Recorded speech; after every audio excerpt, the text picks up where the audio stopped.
તો ભારે વરસાદથી અમરેલીના ગાગડિયા નદીમાં પાણીની ભરપૂર આવક થઈ છે। એબીપી અસ્મિતા પર ગાગડિયા નદીના આકાશી દ્રશ્યો અમે આપને બતાવીશું। ગાગડિયા નદીના પાણીથી આસપાસના ખેડૂતોને ફાયદો થશે। આ દ્રશ્યો તમે સ્ક્રીન ઉપર જોઈ રહ્યા છો। મોટા પ્રમાણમાં પાણીની આવક થઈ છે। નદી બે કાંઠે વહી રહી છે, નદી છલકાઈ છે ને એવામાં આજુબાજુના વિસ્તારમાં જેટલા પણ ખેડૂતો છે તેમને ફાયદો થશે।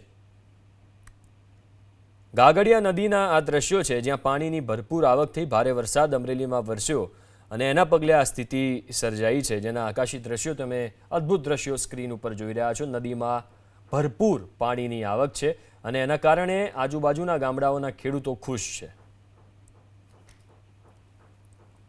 એબીપી અસ્મિતા પર ગાગડિયા નદીના આકાશી દ્રશ્યો અમે આપને બતાવીશું। ગાગડિયા નદીના પાણીથી આસપાસના ખેડૂતોને ફાયદો થશે। આ દ્રશ્યો તમે સ્ક્રીન ઉપર જોઈ રહ્યા છો। મોટા પ્રમાણમાં પાણીની આવક થઈ છે, નદી બે કાંઠે વહી રહી છે,